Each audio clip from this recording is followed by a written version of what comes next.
Kita akan membahas tentang rihlatu ilal akhirah, perjalanan manusia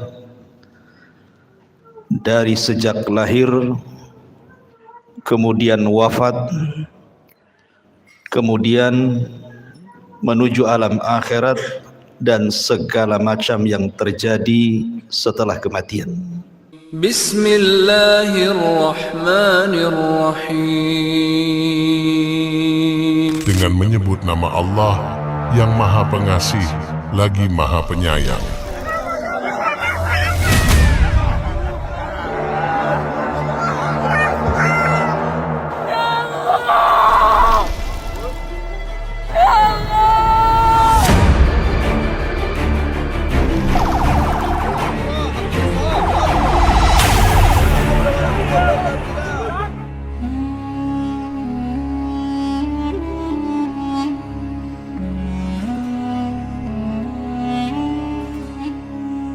Bismillahirrahmanirrahim.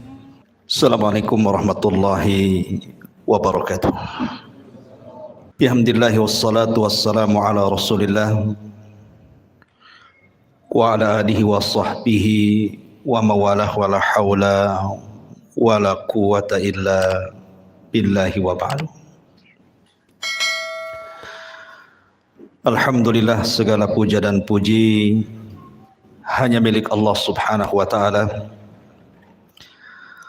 Salawat dan salam kita hadiahkan kepada Rasul kita Nabi besar Muhammad sallallahu alaihi wa ala alihi wasallam. Pembahasan di malam hari ini, karena ini kajian tematik, maka kita akan membahas tentang rihlatu ilal akhirah, perjalanan manusia dari sejak lahir, kemudian wafat, kemudian menuju alam akhirat dan segala macam yang terjadi setelah kematian, sampai Allah masukkan kita ke dalam surga, atau na'udzubillah, mungkin sebagian manusia Allah masukkan ke neraka. Ini yang kita akan bahas. Memang pembahasannya panjang, jadi saya mohon minta kesabaran jamaah sekalian, karena saya akan berusaha menyingkat tetapi tidak menghilangkan yang penting-penting dari segi akidah yang wajib diimani oleh seorang mukmin. Ma'asyiral muslimin yang dimuliakan Allah subhanahu wa ta'ala, kita tahu bahwa makhluk yang pertama kali Allah subhanahu wa ta'ala ciptakan adalah Arsyur Rahman, arsy-Nya Allah subhanahu wa ta'ala. Kemudian setelah itu Allah ciptakan air atau lautan di atas langit. Makanya Rasul mengatakan wa arsyuhu 'alal ma', dan arsy-Nya Allah itu di atas air. Kemudian setelah itu Allah subhanahu wa ta'ala ciptakan pena, dan Allah subhanahu wa ta'ala katakan kepada pena atau kolam, uktub kulla syai'in ila yaumil qiyamah, catat segala sesuatu yang akan terjadi sampai kiamat dibangkitkan.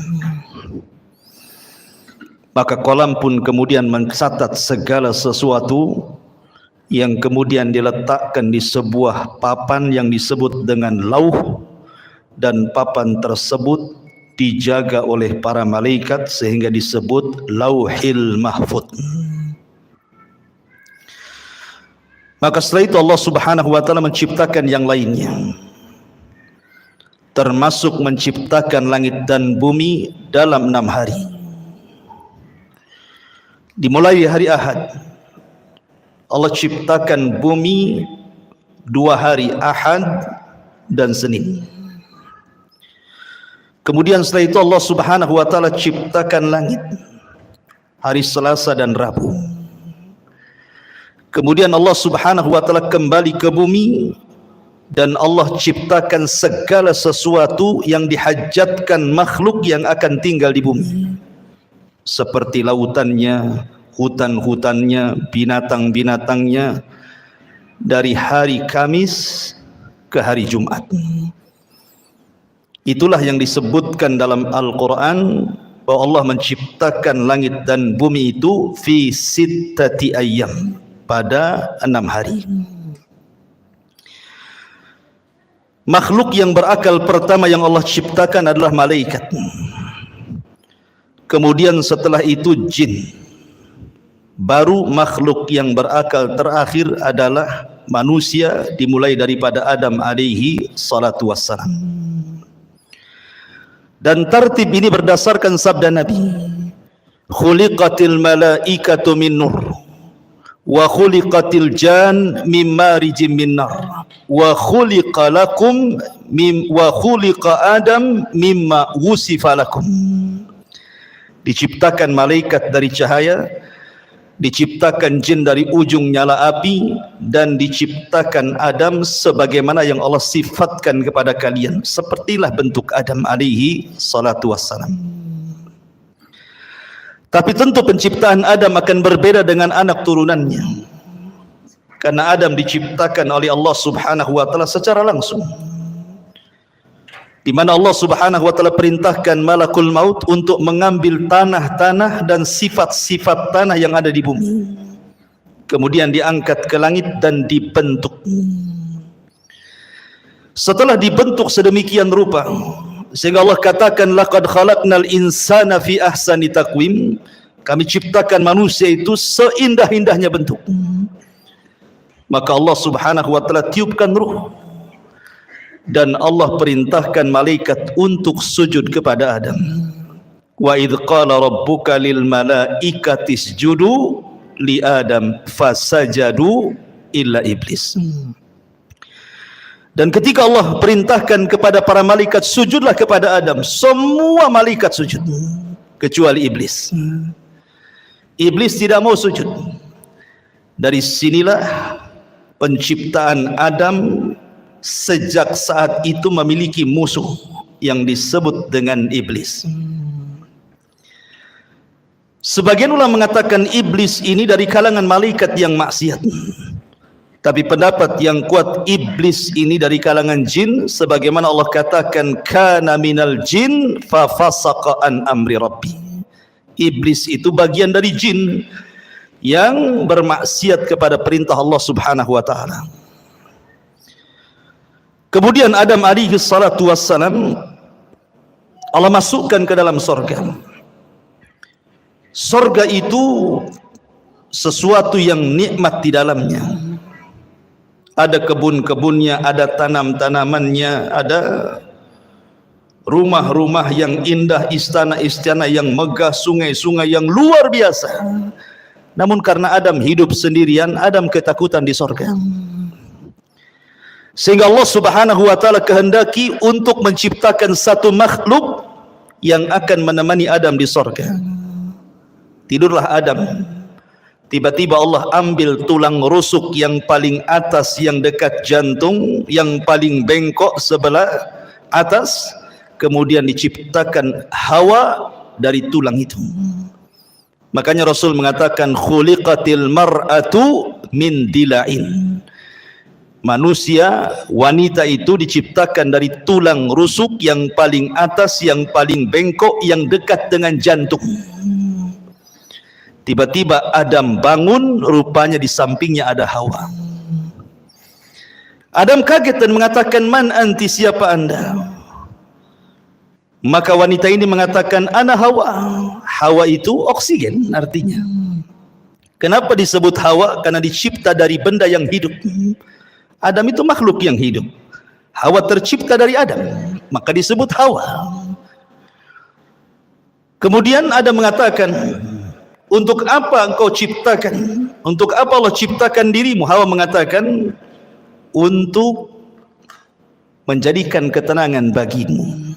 Dari sini Allah katakan, wa min ayatihi an khalaqalakum min anfusikum azwaja litaskunu ilaiha wa ja'ala bainakum mawaddatan wa rahmah inna fi dzalika laayatin liqaumi yatafakkarun. Kalau dengar ayat ini rasanya ingat waktu kawinnya.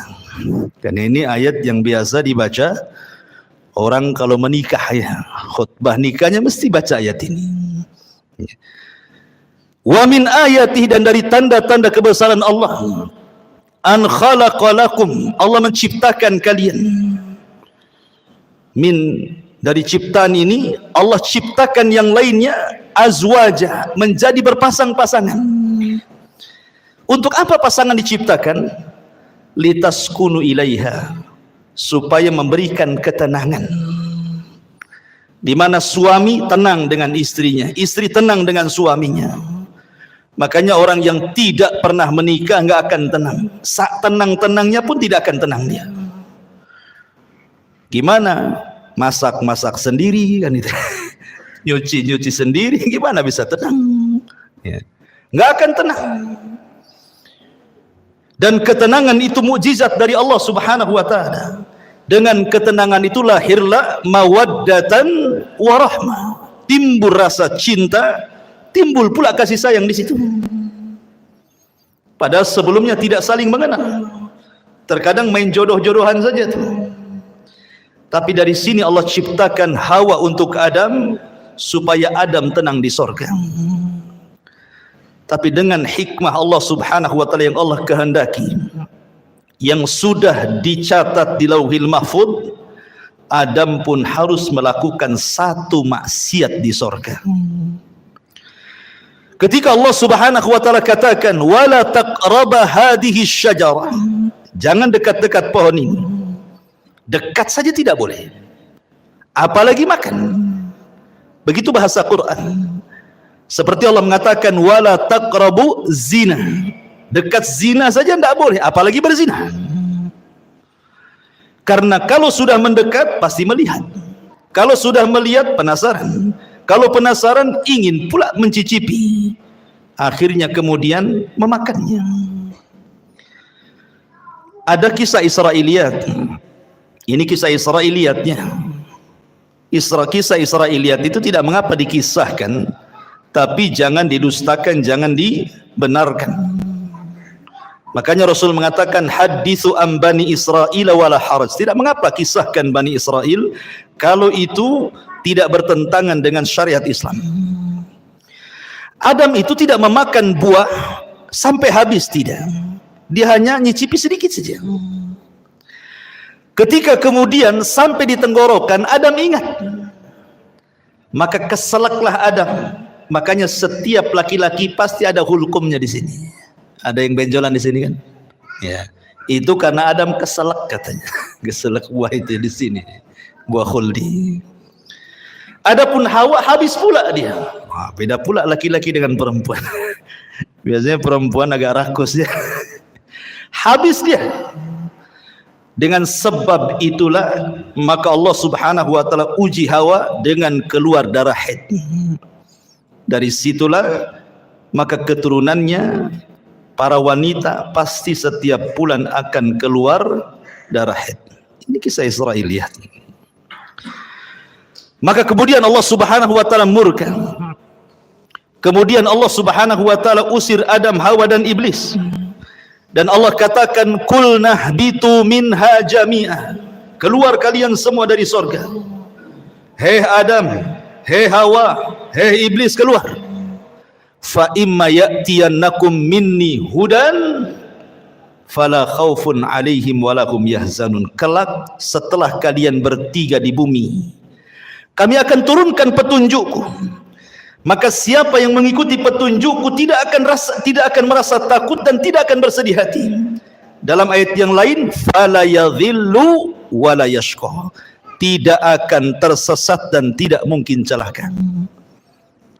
Dengan takdir Allah, iblis diturunkan di lautan, Adam diturunkan di Sri Lanka, dan Hawa diturunkan di Jeddah. Maka iblis membuat istananya di atas air. Kemudian Adam harus berjalan entah berantah ke mana. Begitu juga Hawa, tidak dijelaskan waktunya.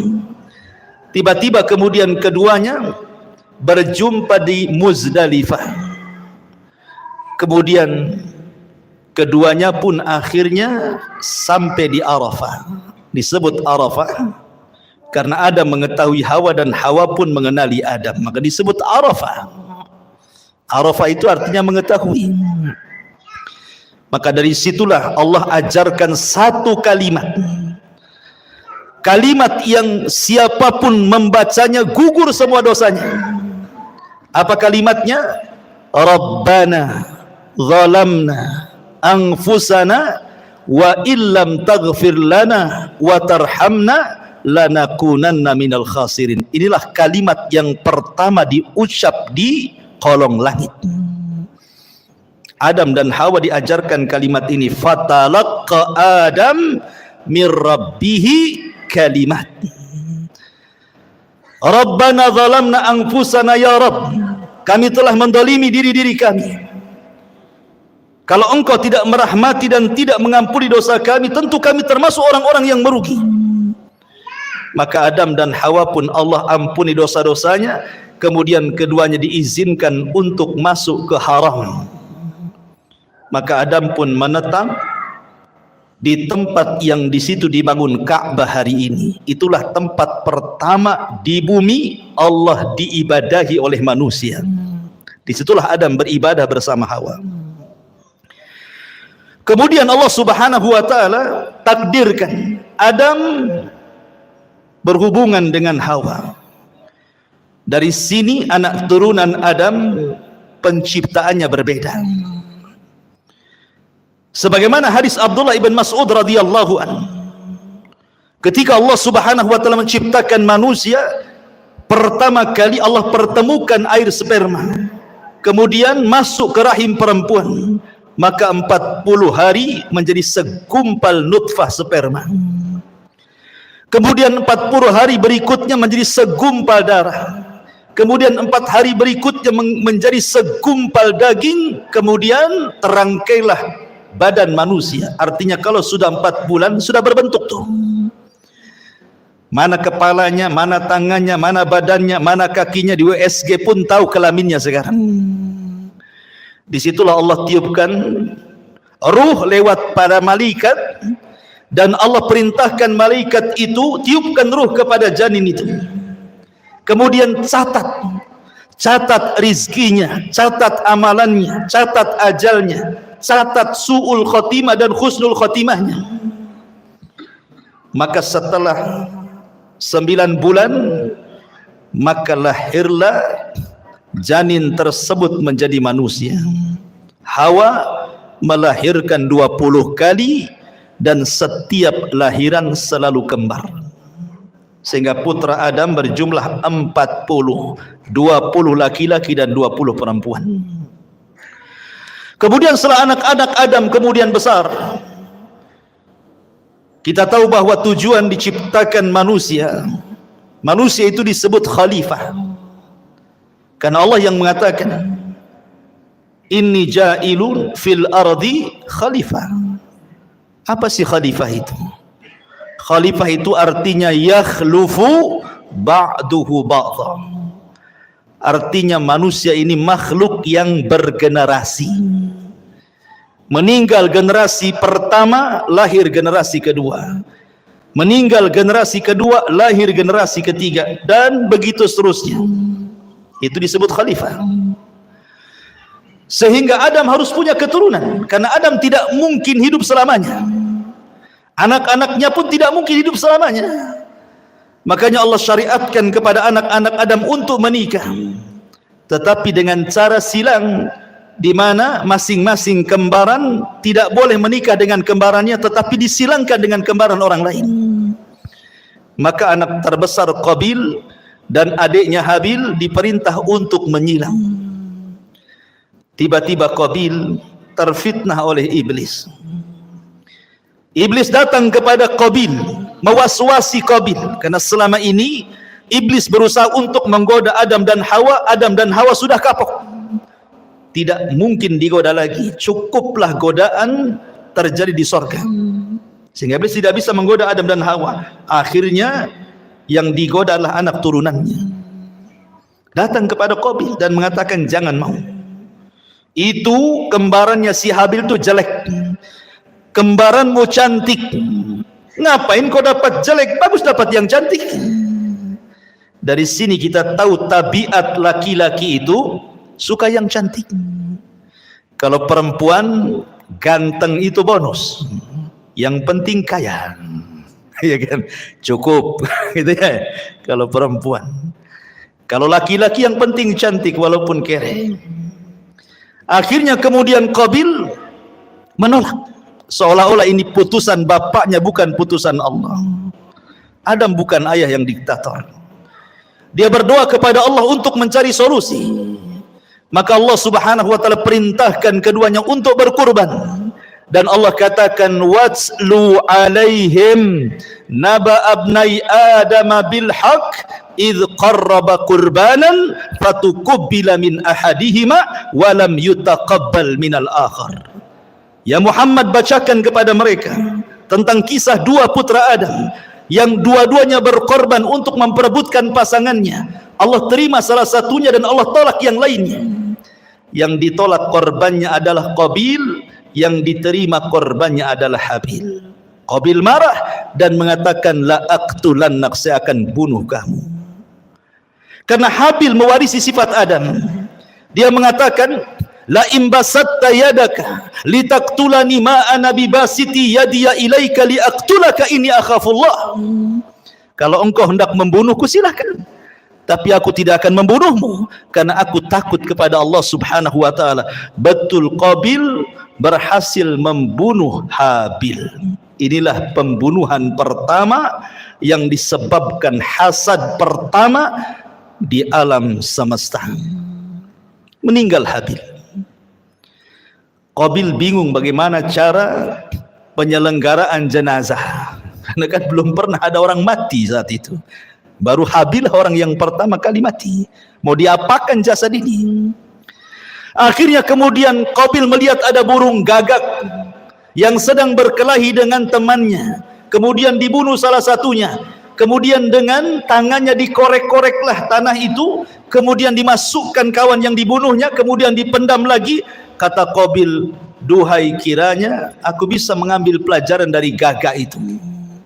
Akhirnya dia pun menguburkan abangnya Habil seperti menguburkan burung gagak yang membunuh temannya. Singkat cerita, Adam pun sedih, maka Qabil pun mengambil kembarannya kemudian berpisah dari kelompok Adam. Adam di atas perbukitan, Qabil pun membawa pasangannya ke lembah yang ada di bawah. Terjadilah dua kelompok, kelompok atas perbukit dan kelompok bawah di lembah. Maka kemudian Adam pun meninggal, Hawa pun meninggal. Maka wasiat-wasiat Adam terus akhirnya ditanamkan di anak didiknya sampai kepada Allah angkat Nabi kedua setelah Adam namanya Syith. Syith inilah yang menjaga kabilah Adam. Sementara tidak diutus Nabi kepada kabilah Qabil. Rusaklah Qabil dan semua anak cucunya. Dari sini terjadi antara hak dan yang batil sudah ada. Tapi ingat, belum terjadi kesyirikan di zaman itu. Mereka masih menyembah Allah. Cuman rusak moralnya saja. Qabil dan turunannya moralnya rusak. Tapi Syith dan kaumnya masih mengikuti wasiat Adam. Apalagi Syith diberikan suhuf oleh Allah Subhanahu wa taala untuk membimbing umatnya. Singkat cerita, akhirnya Syith meninggal dunia. Kemudian diutus Idris kepada mereka, Nabi setelah Syith. Maka Idris terus berusaha untuk mendakwahi kaumnya dan kaum anak turunan Qabil. Sampai akhirnya era Nuh alaihi salatu wassalam. Kemudian terjadi bandang banjir yang luar biasa, adab sebagai kaum Nuh. Akhirnya tidak ada yang hidup kecuali perahu Nabi Nuh. Lah Nuh itu punya 3 putra. Namanya Syam, Ham dan Yafis. Setelah kapal Nuh kemudian bersandar di bukit Judairah, kemudian 3 putaran ini menyebar ke seantero dunia. Syam melahirkan keturunan Arab, Ham melahirkan orang-orang yang berkulit hitam, kemudian Yafis ke daratan Afrika, ke daratan Asia, lahirlah kita-kita ini, turunan Yafis. Maka menyebarlah manusia kemana-mana.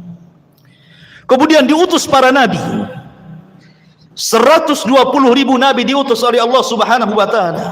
315 rasul Allah utus ke permukaan bumi. Walaupun Al-Quran hanya mencatat 25 nabi dan rasul, 18 nama diantaranya tercantum dalam satu surat, suratul An'am, dan lebihnya tersebar di beberapa ayat di beberapa surat dalam Al-Quran, sehingga genap menjadi 25 nabi dan rasul. Itu yang kita kenal. Yang tidak kita kenal banyak, ribuan nabi-nabi yang diutus kepada Bani Israel, sampai ditutup dengan kerasulan Nabi kita Nabi Muhammad sallallahu alaihi wa ala alihi wasallam. Ma'asyiral muslimin yang dimuliakan Allah Subhanahu wa taala. Ketika kemudian Nabi sallallahu alaihi wasallam diutus, artinya sudah tidak ada nabi lagi, tidak ada rasul lagi, karena dialah penutup para nabi dan rasul. Di sini kita baru pahami ayat Al-Quran yang pertama kali saya baca tadi, fa imma ya'tiyannakum minni hudan fala khaufun alaihim walahum yahzanun. Siapapun yang mengikuti petunjukku, kata Allah, dia tidak mungkin takut dan tidak mungkin bersedih. Apa makna petunjuk di sini? Makna petunjuk di sini, Allah akan turunkan para nabi, Allah akan turunkan kitab-kitab langit. Kitab langit itu jumlahnya 104. Yang 4 ma'ruf di sana ada Taurat, ada Zabur, ada Injil, ada Quran, dan yang 100 tidak ma'ruf. Allah hanya menyebut dengan kalimat suhuf, sehingga Allah mengatakan di dalam suratul A'la, inna hadza la fi suhufil ula suhufi Ibrahim wa Musa. Maka siapapun yang mengikuti petunjuk tidak mungkin tersesat, tidak mungkin celaka di zamannya. Ketika Allah turunkan kitab Taurat, kemudian diberikan kepada Musa, itulah petunjuk Allah. Maka di zaman itu siapa yang mengikuti Musa dan Taurat tidak mungkin sesat, tidak mungkin celaka. Kemudian datang era Zabur dan Daud. Maka siapapun yang mengikuti Zabur dan juga Daud di zamannya, maka mereka tidak mungkin sesat dan celaka. Kemudian datang era Injil dan Isa. Maka siapapun yang mengikuti Injil dan Isa di zamannya tidak mungkin sesat dan celaka. Kemudian yang terakhir Allah turunkan Al-Quran, dan Allah utus Nabi kita Muhammad sallallahu alaihi wasallam. Maka siapapun yang mengikuti Nabi sallallahu alaihi wasallam dan Al-Quran, fala yadhillu wa la yasqa, tidak mungkin sesat dan celaka. Tetapi setiap para nabi diutus kepada kaumnya, hanya nabi kita diutus kepada seluruh manusia, jinnya dan manusianya. Wa ma khalaqtul jinna wal insa illa liya'budun. Ma'asyiral muslimin yang dimuliakan Allah Subhanahu wa taala. Kondisi manusia, Allah Subhanahu wa taala berfirman dalam Al-Qur'an, inna sya'yakum lasyatta. Inna sa'yakum lasyatta. Fa amma man a'ta wattaqa wa saddaqa bil husna fasanuyassiruhu lil yusra wa amma man bakhila wastagna wa kadzdzaba bil husna fasanuyassiruhu lil usra. Kehidupan manusia akan berbeda-beda karena Allah mengatakan inna sa'yakum lasyatta. Usaha kalian itu berbeda-beda. Ada yang dalam hidupnya manusia ini betul-betul di atas ketaatan, tidak pernah maksiat kepada Allah. Dia melaksanakan perintah Allah dan menjauhi larangan. Dia berusaha untuk menghalalkan yang Allah halalkan dan menjauhi yang diharamkan Allah. Maka orang-orang yang seperti ini hidup sesuai dengan asal penciptaan manusia. Wa ma khalaqtul jinna wal insa illa liya'budun. Tetapi ada manusia itu yang cenderung kufur. Mereka tidak melaksanakan perintah, cenderung melanggar larangan, menghalalkan yang diharamkan, mengharamkan yang dihalalkan. maka mereka orang-orang yang celaka. Begitulah manusia. Ada yang mukmin, ada yang kafir, ada yang fasik, ada yang taat, ada yang musyrik, ada yang bertauhid, ada yang beribadah, ada yang bermaksiat. Begitulah macam-macam manusia. Allah katakan, ya ayyuhal insan innaka kadihun ila rabbika kadhan famulaki. Wahai manusia, engkau akan bekerja dengan lelah dan letih. Untuk apa? Ila rabbik, menuju Tuhanmu, kadhan, dengan keletihan, famulaki, dan engkau akan berjumpa dengan Allah Subhanahu wa taala. Artinya bahwa manusia dengan berbagai macam daerahnya, negaranya, bentuknya, wataknya, tujuannya satu. Kita ini sedang berjalan menuju Allah Subhanahu wa taala. Mau tidak mau kita akan berjumpa dengan Allah. Tapi ada yang berjumpa dengan Allah, Allah senang dengan kita. Ada orang yang berjumpa dengan Allah, Allah benci dengan kita. Man ahabba liqa Allah, ahabballahu liqa'ah. Wa man kariha liqa Allah, karihallahu liqa'ah. Siapa yang cinta berjumpa dengan Allah, Allah suka berjumpa dengan kita. Siapa yang benci berjumpa dengan Allah, Allah pun benci dengan kita. Begitulah hidup manusia. Wa hadainahu najdain, kami pilih dua jalan. Ini jalan ke sorga, sudah dijelaskan jalannya. Ini jalan ke neraka, sudah dijelaskan jalannya.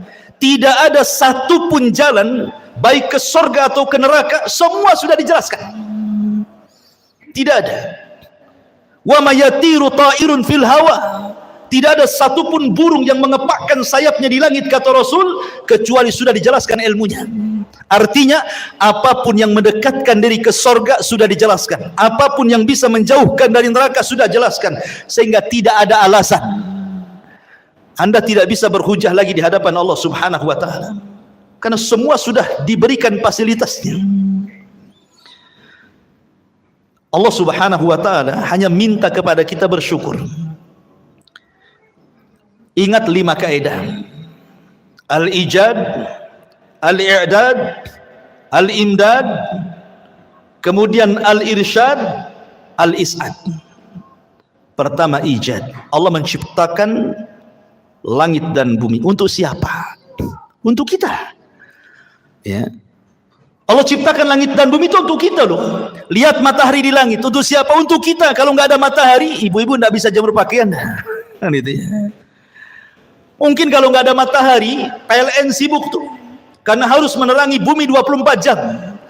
Mungkin antum tiap bulan mungkin gerutu-gerutu. Mahal kali listrik ini. Padahal sekarang listrik cuma setengah hari saja kan. Malam saja, itu saja kalau naik udah demo tuh. Gimana kalau nggak ada matahari? Ya kan? Bulan untuk siapa? Untuk kita. Ya. Kita bisa mengambil keindahan bulan, bintang-bintang, macam-macam. Apalagi bumi. Itu disebut ijad. Allah siapkan tuh langit dan bumi untuk manusia. Kemudian yang kedua, al-i'dad. Setelah Allah ciptakan, Allah persiapkan fasilitasnya. Allah ciptakan lautan dengan berbagai macam jenis ikan-ikannya. Entah berapa jumlah ikan kita tidak tahu, dengan berbagai macam warnanya. Siapa yang ngecat ikan satu-satu? Sudah terwarnai semuanya kan? Nggak ada orang yang sanggup ngecat ikan satu lautan itu. Ada yang merah, ada yang hijau, ada yang macam-macam kan warna itu. Kalau bukan karena Allah. Allah ciptakan hutan dan berbagai macam tumbuh-tumbuhan dan buah-buahannya. Allah ciptakan kebun sawah dan Allah ciptakan berbagai macam biji-bijiannya. Allah ciptakan semuanya. Allah persiapkan fasilitasnya. Kemudian yang ketiga, al-imdad.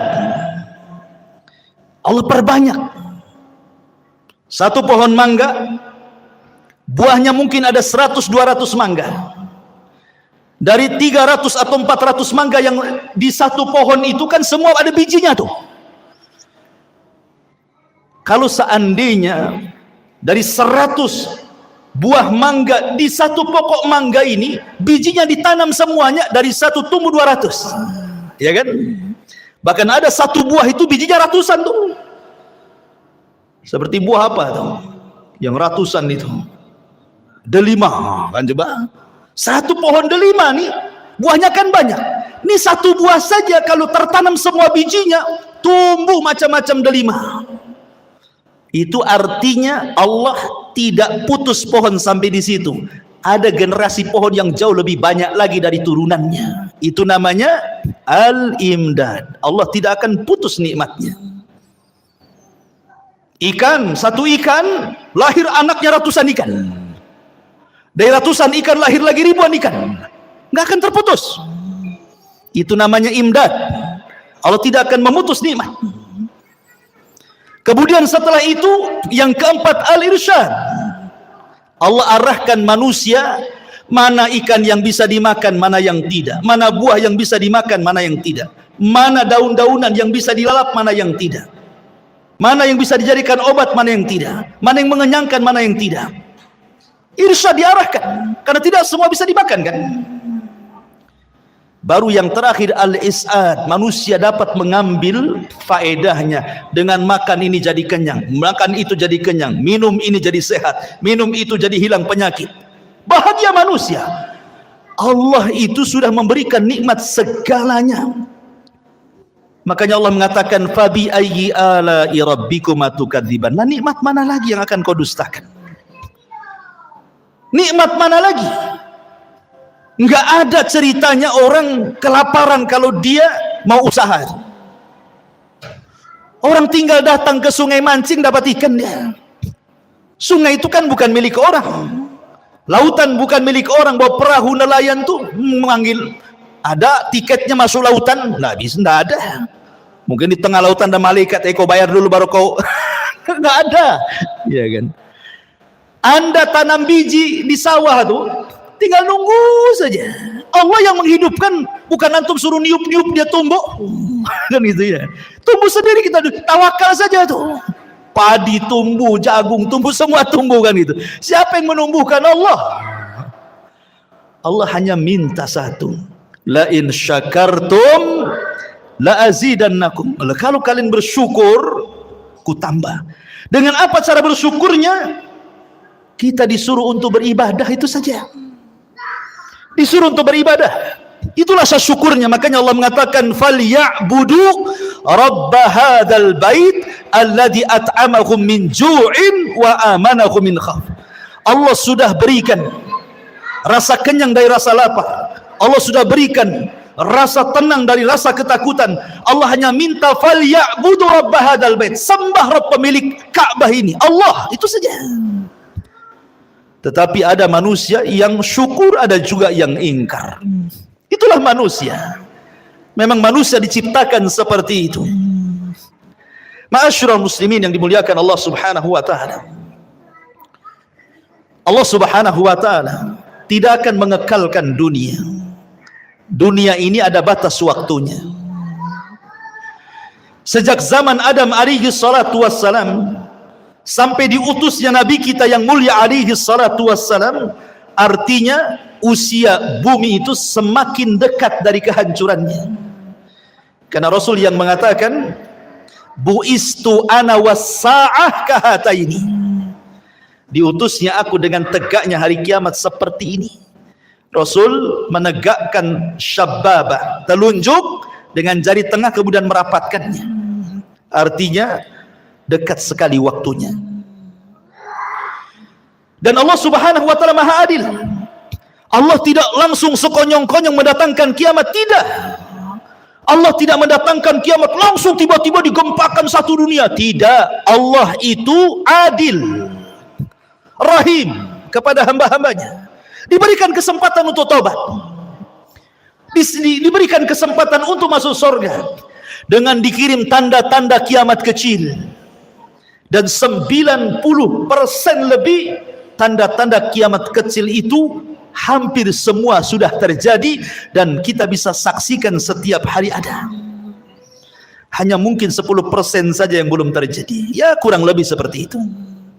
Artinya 90% sudah terjadi sejak zaman Nabi sampai hari ini. Karena tanda-tanda kiamat kecil itu ada yang terjadi di zaman Nabi dan tidak akan terulang. Seperti terbelahnya bulan, Itu di zaman Nabi saja, nggak mungkin terulang lagi. Ya. Kemudian diutusnya Rasul dan meninggalnya Nabi sekali saja, nggak mungkin Nabi dihidupkan lagi. Tapi ada tanda-tanda yang terus dari zaman Nabi sampai hari ini akan terulang, seperti perzinahan, minum khamr, perjudian, dan begitu seterusnya. Tapi ada tanda-tanda kiamat kecil yang belum terjadi dan pasti terjadi, dan ada tanda-tanda kiamat kecil yang diselipkan di antara tanda-tanda kiamat besar. Apabila semua tanda-tanda kiamat kecil, ikhwan, sudah ada, sudah terjadi, maka Allah Subhanahu wa taala akan kirim tanda-tanda alamatus sa'atil kubra, tanda-tanda kiamat besar. Muqaddimahnya dengan khurujul Mahdi, keluarnya Imam Mahdi. Kemudian setelah itu khurujul Dajjal, keluar Dajjal. Dajjal ini akan keluar selama 40 hari. Satu hari sama dengan setahun, hari kedua sama dengan sebulan, hari ketiga sama dengan sepekan, dan hari keempat sama dengan hari-hari waktu yang kita lalui. Sampai sahabat bertanya Rasul, yang satu hari bagikan satu tahun, cemana solatnya? Maka Rasul mengatakan, solatlah dengan cara mengira-ngira waktu. Oh, kalau dari asar ke maghrib sekian jam, berarti masuk waktu maghrib. Dari maghrib ke isya, cuma 2 jam, berarti masuk waktu isya. Karena 1 tahun lama, ikhwan. Dan dari sini menunjukkan Dajjal itu bukan hanya masuk ke daerah-daerah yang normal waktunya, tetapi juga masuk ke daerah-daerah kutub yang terkadang satu harinya lama sekali. Artinya tidak ada satu tempat kecuali diinjak Dajjal, kecuali Mekah dan Madinah. Kemudian Isa bin Maryam turun, diapit dengan 2 malaikat di menara putih sebelah timur Damaskus. Kemudian akan bergabung dengan tentara Al-Mahdi di Bukit Tur dan memerangi Dajjal. Dan Isa berhasil membunuh Dajjal, mematahkan salib, membunuh babi, dan berhukum dengan hukum keadilan. Banyak orang masuk Islam sebelum wafatnya Isa bin Maryam. Kemudian setelah fitnah Dajjal hilang, datang fitnah yang ketiga. Tanda-tanda kiamat besar, khuruju Ya'juj wa Ma'juj, keluar Ya'juj dan juga Ma'juj. 2 kabilah besar, turunan Yafis ibn Nuh, yang dahulu pernah dibenteng oleh Dzulqarnain. Tiba-tiba kemudian gerbangnya pecah, mereka pun keluar min kulli hadabin yansilun, bagaikan bah air yang terjun dari ketinggian, saking banyaknya. Sehingga ketika rombongan yang pertama keluar melintasi danau Tiberias, mereka pun minum dari danau itu. Kemudian rombongan yang terakhir bingung karena airnya habis diminum Ya'juj wa Ma'juj. Kata yang terakhir, tadi barusan ada air, kemana air itu? Maka Ya'juj dan Ma'juj, setiap yang melewati hijau pasti akan kering, yang basah pasti kering. Fitnahnya luar biasa.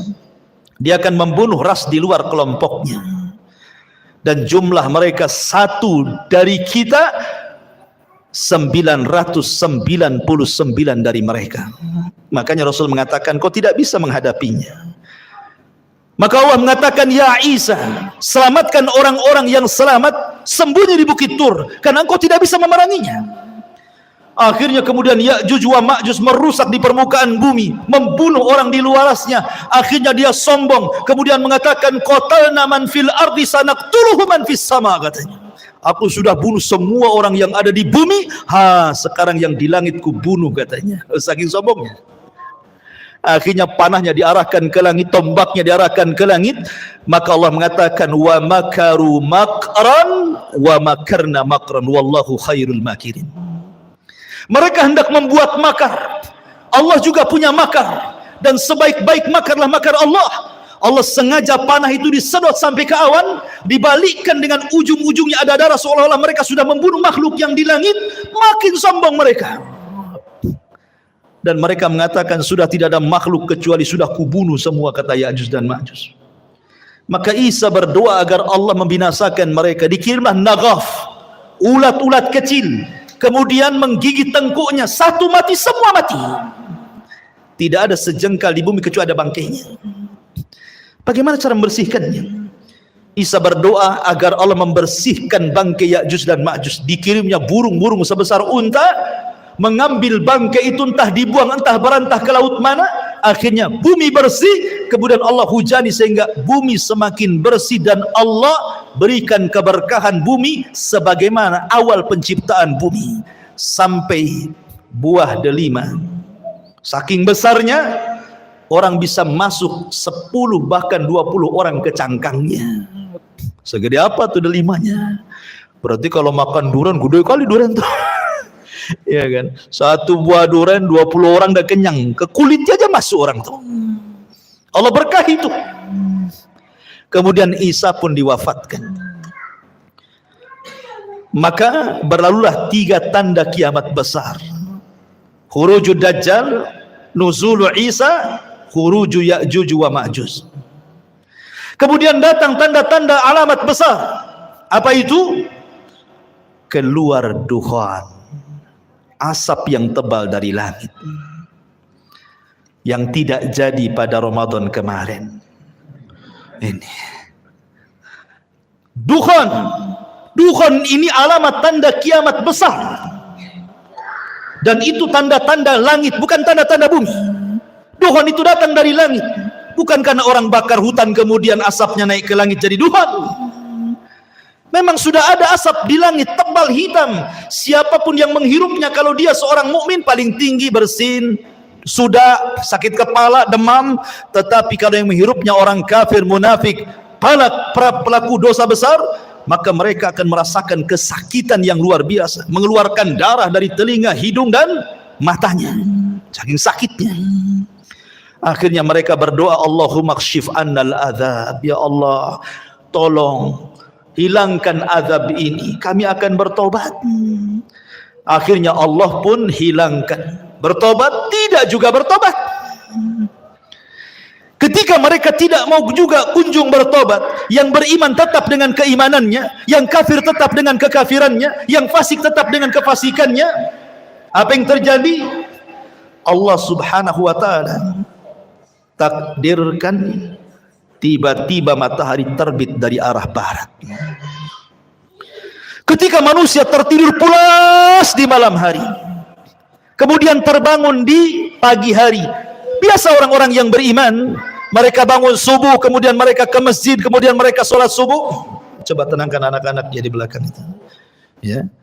Ketika kemudian orang-orang yang beriman bangun di waktu subuh, biasa mereka bangun kemudian sholat subuh. Tetapi orang-orang kafir, fasik, munafik masih terlelap tidur. Sampai waktu sudah pagi, harusnya matahari terbit, matahari tak kunjung terbit. Ditunggu sampai waktu zuhur, tidak terbit juga. Ditunggu sampai waktu asar, tidak terbit juga. Harusnya ketika matahari terbenam, tiba-tiba muncul. Harusnya matahari itu terbenam, tiba-tiba muncul. Inilah yang disebut dengan keluarnya matahari dari arah barat itu. Dan itu terjadi 3 hari berturut-turut. Semua manusia menangis, semua manusia menyesal. Orang-orang yang menyembah berhala, dibuang berhalanya. Apa manfaat membuang berhala? Ustadz sudah resign, tidak jadi ustadz lagi, karena percuma berdakwah. Tobat sudah ditutup.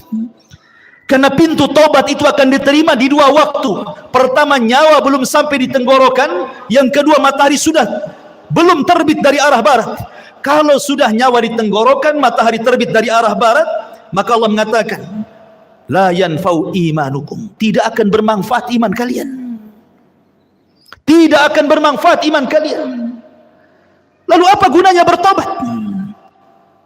Maka kemudian setelah 3 hari, Allah munculkan dabatun minal ar, binatang yang muncul dari perut bumi bisa bicara. Dalam hadis yang lemah, ada yang mengatakan kisah Israiliyat, tangan kanannya memegang stempel Nabi Sulaiman dan tangan kirinya membawa tongkat Nabi Musa. Setiap berjumpa dengan orang mukmin distempel dahinya, bercahaya mukanya. Setiap berjumpa dengan orang kafir dipukul dengan tangan kiri dengan tongkat Musa, gosong semua wajahnya. Dari situ hilang nama, yang ada hanya kalimat mukmin dan kafir. Dan tidak tersinggung kalau ada orang dikatakan mau kemana min, mau ke pasar fir, nggak tersinggung. Kalau sekarang tersinggung. Orang kafir kita kafirkan saja, orang Islam tersinggung. Jangan dibilang kafir, bilang non muslim katanya. Kan itu ya. Nanti di akhir zaman loh, orang mukmin mengkafir-kafirkan orang kafir, gak tersinggung. Kenapa pula orang sekarang tersinggung? Gitu kan aneh gitu ya. Kafir itu ada bahasanya dalam Quran, lam yakunil ladzina kafaru. Siapa kafaru? Min ahlil kitab, orang Yahudi dan Nasrani. Kalau Allah katakan Yahudi kafir, kita katakan kafir. Kalau katakan Nasrani kafir, kita katakan kafir. Harus dikatakan apa lagi? Allah yang mengatakannya, kita kan hanya mengikuti apa yang Allah katakan. Kecuali kalau Allah tidak kafirkan, Anda kafirkan, nah itu jangan. Kok Anda ini masuk ke khawarij namanya, mengkafir-kafirkan yang bukan orang kafir, akhirnya sampai mengebom sana sini jadinya. Itu manhaj takfir, tidak boleh ya. Maka setelah kemudian tidak ada satupun manusia kecuali stempel oleh dabatul ar ini, binatang yang melata yang bisa bicara ini. Binatang ini tidak membunuh, dia hanya menstempel-stempel saja. Kemudian binatang ini pergi entah berantah, hilang, kan ini tanda-tanda kiamat. Setelah itu kemudian muncul tanda-tanda yang keberapa? Yang ke-7. Pertama, Dajjal. Kedua, turunnya Isa. Ketiga, munculnya Ya'juj dan Ma'juj. Keempat, asap tebal dari langit Tuhan. Kelima, terbit matahari dari arah barat. Keenam, munculnya binatang yang melata yang keluar dari perut bumi dan bisa bicara dan menstempel manusia. Ketujuh, terjadi gempa besar dari arah timur, yang bukan hanya merobohkan satu desa, satu negara dirobohkan gara-gara gempa itu. Kemudian yang ketujuh yang kedelapan, gempa dari arah barat. Setelah gempa dari arah timur, dari arah barat pula gempa. Negara-negara jatuh gara-gara gempa itu. Kemudian yang ke-9, terjadi gempa besar di Jazirah Arab. Inilah yang disabdakan Nabi SAW, khasfun bil masyriq, wa khasfun bil maghrib, wa khasfun bi jaziratil Arab. Gempa dari arah timur, gempa dari arah barat, gempa dari Jazirah Arab. Dan yang terakhir, khurujun nar, munculnya larva, munculnya api yang besar keluar dari perut Aden Yaman dan keluar dari negeri Hijaz. Kemudian api ini bergabung di antara dua tempat ini, menggiring manusia satu dunia, kemudian mengarahkan mereka ke negeri Syam. Api ini tidak membakar manusia, tapi dia membakar yang lainnya, karena tugasnya menggiring manusia sampai ke Syam. Setelah di Syam inilah yang disebut dengan Ardul Mahsyar, bumi perkumpulan manusia satu dunia di situ. Kemudian Allah kirim angin yang sepoi-sepoi, yang dingin banget angin ini. Angin ini masuk ke ketiak-ketiak orang yang masih punya iman walaupun sebiji zarah. Kemudian Allah cabut nyawanya sehingga tidak ada yang beriman lagi di permukaan bumi. Disinilah Nabi SAW mengatakan, la taqumu sa'ah illa ala syiraril khalqi. Tidak mungkin tegak hari kiamat kecuali orang-orang yang hidup di permukaan bumi, tersisa orang-orang kafir. Orang yang beriman tidak akan merasakan kiamat karena sudah mati semua. Yang merasakan kiamat itu orang kafir, yang Allah katakan yauma, pada hari ketika yanfukhu nafkhatan, di mana Allah Subhanahu wa taala memerintahkan malaikat Israfil untuk meniupkan sangkakala pertamanya. Apa yang terjadi? Idza zulzilatil ardu zilzalaha, ketika tiupan itu ditiup oleh Israfil, maka satu bumi akan digempahkan. Wa idzal biharu fujjirat, maka semua air lautan ditumpahkan ke daratan. Wa idzan nujumun tasharat, semua bintang-bintang akan dijatuhkan. Dan semua gunung-gunung akan tercabut dari pasaknya, kemudian bergeser dari tempatnya, kemudian diterbangkan seperti kapas. Ka'asfim ma'ful, seperti kapas. Kemudian dibenturkan di langit, kemudian dikembalikan ke bumi, hanya tinggal tanah, debu, sehingga Allah mengatakan kal ihnil manfush, seperti kapas kalau diletakkan di kipas tuh terbang ke sana-sana. Itulah gunung. Berapa hari penghancuran seperti ini? Lah ketika terjadi kiamat, penghancuran alam semesta, maka Allah Subhanahu wa taala membuka seluruh pintu langit. Wa futihatis sama fakanat abwaba. Pintu langit dibuka semua. Semua malaikat keluar dari langit-langit itu. Karena langit akan digulung seperti kita menggulung kertas. Maka ketika betul-betul terjadi kiamat, Allah wafatkan semua para malaikat, Allah wafatkan semua jin, dan Allah wafatkan semua manusia. Tidak ada yang tersisa kecuali yang Allah Subhanahu wa taala izinkan untuk tidak dihancurkan pada hari kiamat.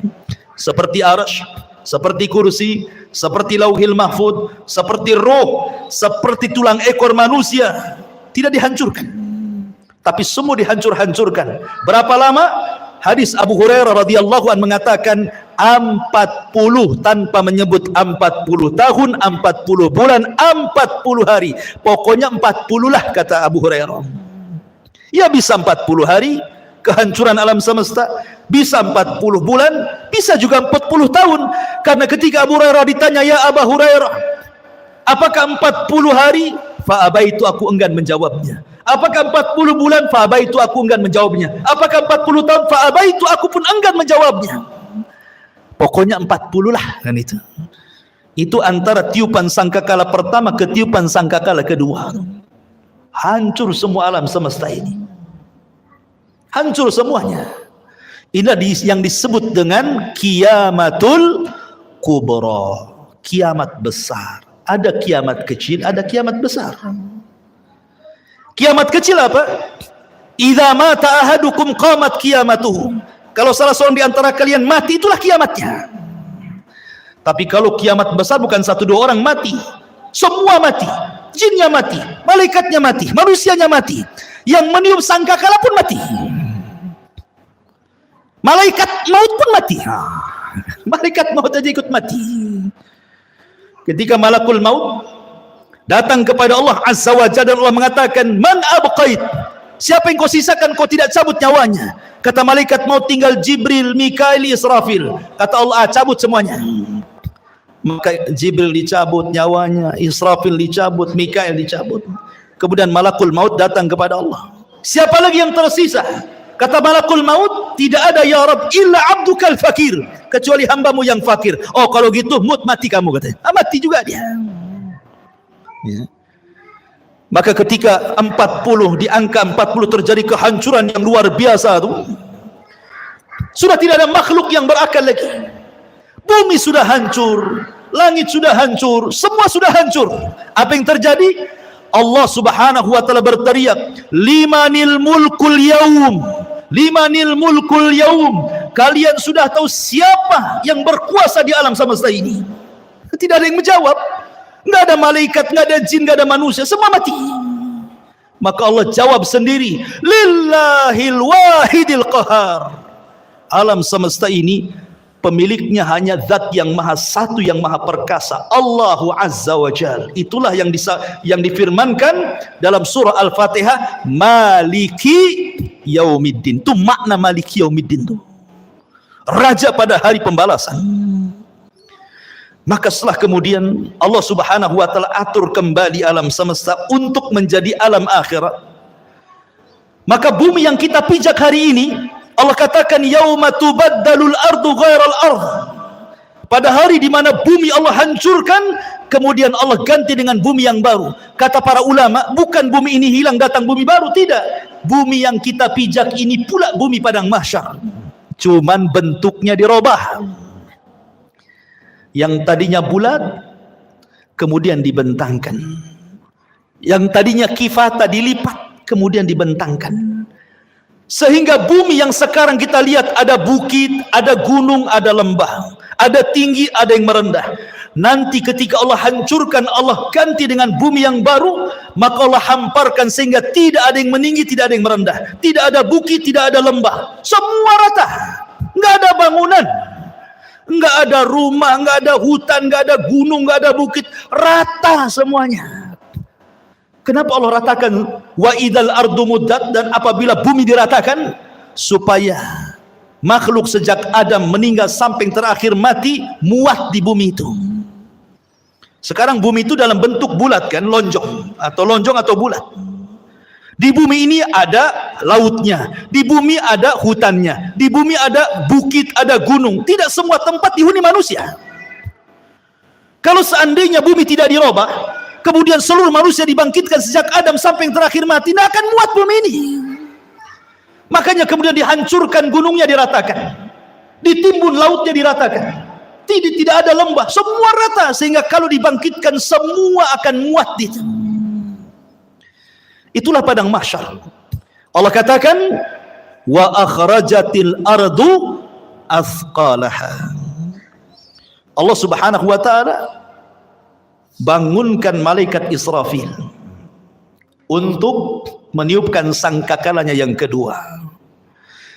Ketika Israfil kemudian bangkit, kemudian meniupkan sangkakala keduanya, maka terjadilah yaumul ba'tsi wan nusyur, hari di mana manusia dibangkitkan kemudian dikumpulkan. Maka ketika itu Allah katakan wa akhrajatil ardu athqalaha, kami keluarkan beban-beban bumi. Maksudnya manusia, bangkai-bangkai manusia itu semua terangkai kembali dari mana? Dari tulang ekor. Karena tulang ekor manusia tidak dihancurkan pada hari kiamat. Ketika Allah tiup, memerintahkan Israfil untuk meniup sangkakala yang kedua, dari tulang ekor setiap manusia itulah tercipta manusia kembali. Padahal sudah hancur dengan kiamat kan, tapi tulang ekor tidak hancur, karena dari situ Allah kembali ciptakan kita. Kemudian jasad itu dilempar ke permukaan. Bayangkan sejak zaman Adam sampai yang terakhir mati itu jasad itu bergelimpangan di padang mahsyar. Maka Allah Subhanahu wa taala katakan wa idzan nufus zuwijat, apabila ruh dilesatkan dari illiyin kalau ruhnya orang yang beriman, kemudian dilesatkan dari sijin kalau ruhnya orang kafir, kemudian masuk ke jasad-jasad mereka tanpa tertukar jasadnya. Nggak mungkin antum tertukar dengan kawan antum. Salah, ini badan antum di sini kok ruhnya masuk situ? Enggak, pasti akan pas ruh dengan jasad, ya itu juga. Ya. Disitulah manusia dibangkitkan. Ketika manusia dibangkitkan, orang-orang kafir ini digambarkan dalam surah Yasin. Ya wailana man ba'atsana mim marqadina, katanya. Duhai celaka kami, siapa yang membangunkan kami dari tidur-tidur kami ini? Maka mereka digambarkan seperti apa? Seperti larang. Al-qari'atu mal qari'ah wa ma adraka mal qari'ah yauma yakunun nasu kal farashil mabsus, seperti laron. Antum tahu laron? Laron ini kalau ada lampu maka dia akan mengejar lampu, dan mereka terbangnya tidak ada aturan, sehingga karena tidak ada aturan diterjang kawannya, besoknya jatuh semua, sayapnya tak kemana-mana. Begitulah kondisi manusia pada hari kiamat. Orang-orang kafir yang ke barat lari ke timur, yang dari timur lari ke barat, yang selatan lari ke utara, mereka tidak ada tujuan, seperti larang. Yauma yafirrul mar'u min akhihi wa ummihi wa abihi wa sahibatihi wa banihi likulli imri'in yauma idzin sya'nun yughni. Di mana orang lari dari saudaranya, lari dari ibu bapaknya, lari dari pasangan dan anak-anaknya. Semua manusia sibuk dengan sendirinya, kecuali orang-orang yang beriman. Dibangkitkan tidak lari. Di sampingnya sudah ada pasangan istri suaminya, anak, ibu, kakek, semua. walladzina amanu wattaba'athum walladzina amanu, dan orang-orang yang beriman, wattaba'athum dzurriyyatuhum biimanin, kemudian keimanan diikuti oleh keluarganya, alhaqna bihim dzurriyyatuhum, maka kami kumpulkan keluarga yang beriman di satu tempat. Ketika orang-orang yang beriman ini melihat orang-orang kafir lari ke sana kemari, maka mereka hanya mengatakan, hadza ma wa'adar rahman wa sadaqal mursalun, inilah janji dari Allah Ar-Rahman dan benarlah ucapan para nabi. Ma'asyiral muslimin yang dimuliakan Allah Subhanahu wa taala, ketika itulah baru ada penyeru di tengah-tengah padang mahsyar, kemudian barulah manusia tertuju kepada satu suara, kepada satu suara. Dan Allah Subhanahu wa taala bahasakan kal jaradil muntashir, seperti belalang-belalang yang sedang berterbangan. Belalang itu kalau terbang bersama koloninya pasti akan tertuju kepada satu titik. Maka semua tertuju kepada satu titik. Di sini disebut dengan ardul mahsyar. Kita akan dikumpulkan. Ya. Ketika mereka dibangkitkan, Nabi SAW mengatakan, yuhsyarun nas yaumal qiyamah khufatan uratan ghurlan buhman. Ketika manusia dibangkitkan khufat, tidak pakai celana, tidak pakai baju, telanjang bulat.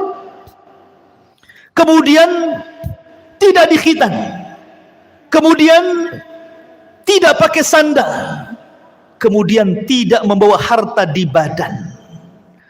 Mau siapapun anda mau presiden, mau menteri, mau orang kaya, dibangkitkan sama. Karena di hari itu tidak ada yang membedakan antara si kaya dengan si miskin, si pejabat dan si rakyat. Semua sama, dibangkitkan seperti itu. Lalu apa yang disombongkan? Di padang mahsyar itu macam-macam harus yang dibangkitkan. Ada yang dibangkitkan kecil sekali, sehingga dia harus terseok-seok dengan orang-orang yang besar, hampir terinjak kakinya. Mereka lah orang-orang yang sombong di dunia. Allah bangkitkan seperti zarrah di akhirat, seperti kecil, seperti semut di tengah-tengah orang besar, sehingga terseok-seok harus menghindari larinya kaki orang tuh. Ya, di dunia dia merasa besar, sombong, di akhirat Allah kecilkan. Ada yang berteriak-teriak, ya Rabb, ya Rabb, tapi Allah tidak memandangnya. Allah tidak mengajak bicara dengannya. La yanzurullahu yaumal qiyamah, Allah tidak akan melihatnya walaupun dia berteriak ya Rabb, ya Rabb, ya Allah, ya Allah. Ada orang-orang yang tidak akan dilihat oleh Allah pada hari kiamat. Ada orang-orang yang tidak akan disucikan oleh pada hari kiamat, tidak akan diajak bicara oleh Allah pada hari kiamat. Ada orang-orang yang lari, tetapi mereka berjalan dengan kepala kakinya di atas. La haula wala quwata illa billah. Bagaimana caranya? Allahu a'lam. Allah atas segala sesuatu maha mampu menjalankan orang dengan kepalanya kakinya di atas. Ada orang-orang yang berjalan dengan buta, sehingga dia mengatakan, ya Rabbi lima hasyartani a'ma wa qad kuntu basira. Ya Rabb, di dunia aku melihat, kenapa di sini buta, katanya. Macam-macam orang itu di padang mahsyar itu, ikhwan. Karena orang dibangkitkan itu ala ma mata alaih, sebagaimana kematiannya. Ada ketika di dunia dia menusuk-nusuk untuk bunuh diri, maka ketika dibangkitkan di tangannya sudah ada pisau sedang menusuk-nusuk badannya. Ya bayangkan, manusia dibangkitkan itu macam-macam bentuknya. Baru kemudian manusia dikumpulkan di satu tempat. Disinilah terjadi faslul qadha. Yang pertama kali faslul qadha, di mana Allah Subhanahu wa taala akan membentangkan mahkamah peradilan di tengah-tengah manusia. Dan yang pertama kali diadili adalah para nabi. Para nabi, ikhwan, diadili dulu. Dengan cara apa? Para nabi dikumpulkan umatnya. Nuh bersama umatnya, Nabi Saleh bersama umatnya, Nabi Syuaib bersama umatnya, semua para nabi bersama umatnya. Kemudian Allah akan berkata kepada umatnya, ya umat Nuh, sudahkah Nuh menyampaikan risalahnya? Orang-orang kafir dari umat Nuh mengatakan, ya Rabb, Nuh tidak pernah menyampaikan risalah kepada kami. Mereka hendak berdusta. Kemudian Allah mengatakan, ya Nuh, lihat, engkau belum pernah menyampaikan risalahku kepada mereka. Kenapa kau tidak sampaikan? Maka Nuh mengatakan, ya Rabb, aku sudah sampaikan. Kalau engkau tidak percaya, aku punya saksi. Maka Allah mengatakan, kalau begitu datanglah saksi. Maka Nuh alaihi salatu wassalam meminta kepada Rasul kita Muhammad sallallahu alaihi wasallam untuk menjadi saksi bahwa Nuh sudah menyampaikan risalahnya. Maka Allah panggil Rasul kita Muhammad sallallahu alaihi wasallam, ya Muhammad, kenapa kok mau jadi saksi kepada Nuh alaihi salatu wassalam? Bukankah usiamu dengan usia Nuh terpaut jauh dan engkau tidak hidup di zaman Nabi Nuh? Bagaimana kau akan jadi saksi mereka? Maka Rasul SAW mengatakan, ya Rabb, ya aku tidak hidup di zaman Nabi Nuh, tetapi aku yakin bahwa Nuh sudah menyampaikan risalahnya. Maka Allah mengatakan, apa yang membuat anda yakin bahwa Nuh menyampaikan risalahnya? Maka Rasul mengatakan, karena engkau yang bicara seperti itu ya Rabb. Kemudian Rasul membacakan suratun Nuh. Engkau yang ngomong dalam Al-Quran bahwa Nuh sudah menyampaikan risalahnya. Maka Allah mengatakan, shadaqta, benar engkau. Wa kadzabu haula, dan mereka sudah berdusta. Kemudian berpindah kepada nabi berikutnya sampai di akhir dengan Isa bin Maryam, nabi yang terakhir dari nabi-nabi Bani Israel. Inilah isyarat bahwa nabi akan menjadi saksi bagi seluruh para nabi. Ketika nabi hendak rindu ingin mendengar Al-Quran, yang dipanggil siapa? Abdullah bin Mas'ud. Abdullah bin Mas'ud, bacakan, iqra alayya Al-Quran, baca untukku Quran.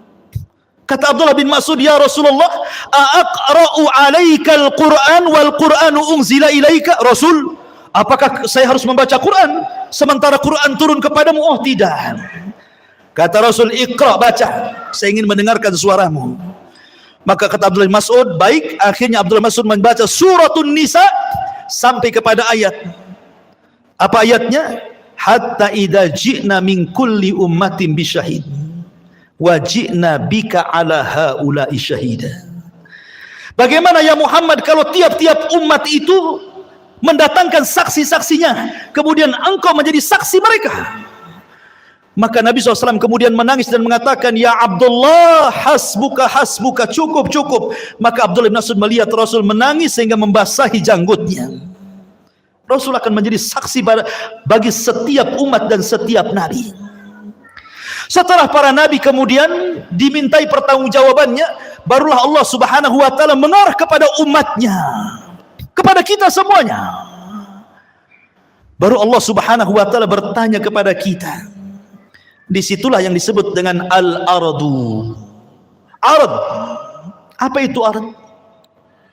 Allah Subhanahu wa taala akan tampakkan kepada kita perbuatan kita di bumi, Allah tampakkan di akhirat.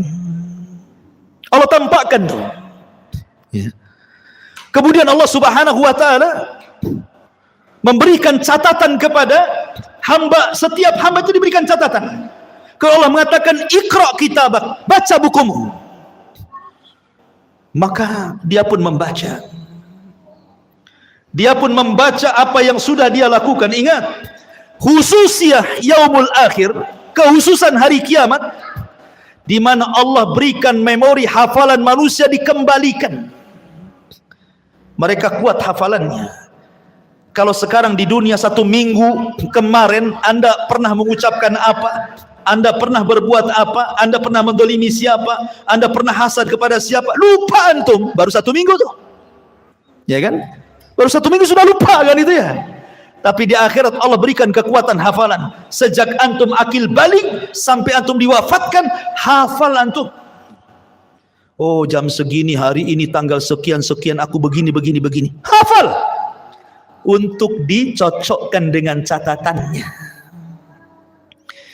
Dan ketika itu ikhwatu fiddin tidak bisa berdusta di hadapan Allah. Yauma nakhtimu ala afwahihim wa tukallimuna aydihim wa tashhadu arjuluhum bima kanu ya'malun. Mulut terkunci, tangan bicara, kaki menyaksikan apa yang sudah diperbuatnya. Bayangkan, saksi bukan hanya anggota badan, bahkan kulit jadi saksi. Kulit tiba-tiba bicara di hadapan Allah. dan menyalahkan badannya. Akhirnya badan kemudian mengkritik kulit dan mengatakan, lima syahidtum alaina, kenapa engkau wahai kulit menjadi saksi bagi badanmu sendiri? Kata kulit, antaqana Allah, Allah yang membuat bicara, aku mau apa? Tidak cukup dari situ, bumi yang kita pijak akan jadi saksi, karena yauma idin tuhadditsu akhbaraha, pada hari itu bumi menghabarkan kisah-kisah orang yang pernah di atas bumi itu. Lautan akan jadi saksi, langit akan jadi saksi, malaikat akan jadi saksi. Siapa yang bisa mungkir dari kesalahan, ikhwan? Semua jadi saksi. Di bumi antum bisa bayar lawyer, cari yang pandai bicara, dia bisa mendustakan yang jujur didustakan. Di akhirat lawyer aja butuh lawyer, lawyernya butuh lawyer, pengacaranya butuh pengacara. Tapi di akhirat tidak ada pengacara. Apa yang mau diacarakan? Nggak ada pengacara. Semua jadi saksi. Ma'asyiral muslimin yang dimuliakan Allah Subhanahu wa taala, mulailah manusia dihisab. Pertama, kemudian Allah Subhanahu wa taala akan terbangkan catatannya. Di situ ada yang mengambil dengan tangan kanannya, dengan tangan kirinya, dengan tangan kiri dari belakangnya, dan itu menunjukkan keselamatan dan tidaknya orang. Orang yang beriman ambil dengan tangan kanannya. Dengan bangganya dia mengatakan, ha umukra'u kitabiyah. Baca kitabku, katanya. Dia sudah tahu isinya baik. Itu bangga dia. Tetapi orang-orang yang mengambil catatan dengan tangan kirinya, dia mengatakan apa? Ya laitani lam uta kitabiyah walam adri ma hisabiyah. Duhai kiranya aku tidak mau mengambil catatanku dan aku tidak tahu apa hisabku. Sampai terakhir dia mengatakan, ma agna anni maliyah halaka anni sultaniyah. Duhai kiranya kekuasaan yang aku bangga-banggakan di dunia enggak ada manfaatnya. Duhai kiranya harta yang bertumpuk di dunia pun tidak ada faedahnya. Menyesal dia. Kan itu ya. Kemudian mereka dikumpulkan di padang mahsyar, terjadilah hisab kepada binatang. Di situ dikumpulkan semua binatang, mulai dari semut sampai kepada buaya darat, dikumpulkan semua di situ. Kenapa? Karena di antara binatang juga ada yang saling mendolimi, yang bertanduk nanduk, yang tidak bertanduk. Buaya makan ular, ular makan binatang lainnya, binatang ini terus makan makanan sampai ke yang kecil, saling makan memakan. Zalim di antara binatang. Allah Maha Adil. Ada hisab di antara binatang. Yang tadinya kambing yang bertanduk, yang suka nanduk, yang tidak bertanduk, tanduknya dicabut, diletakkan kepada yang tidak bertanduk. Tanduklah seberapa banyak kau ditanduk di bumi, katanya. Terjadi hisab. Tapi mereka tidak diadab. Mereka hanya dihisab saja. Setelah binatang-binatang dihisab, Allah mengatakan, kunu turaba, jadilah kalian tanah. Orang-orang kafir melihat ketika binatang-binatang habis dihisab jadi tanah, maka mereka mengatakan, ya laitani kuntu turaba. Duhai kiranya aku jadi tanah juga lah, katanya. Tapi tidak mungkin jadi tanah. Tetap mereka dihisab dan diazab. Ikhwan, manusia akan dikumpulkan selama 50 alfasanah, 50.000 tahun dalam kondisi berdiri. Tidak ada di padang mahsyar itu yang duduk kayak antum gini, enak kali. Apalagi sambil baring bawa tikar, nggak ada tikar. Posisi mereka berdiri karena Allah mengatakan yauma yaqumun nasu lirabbil alamin. Pada hari itu manusia berdiri menghadap Rabbnya. Kenapa tidak ada yang duduk, tidak ada yang berbaring? Karena kalau duduk maka dia akan tenggelam dengan keringatnya. Berbaring apalagi? Bagaimana tidak, matahari diletakkan di atas kepala 1 mil.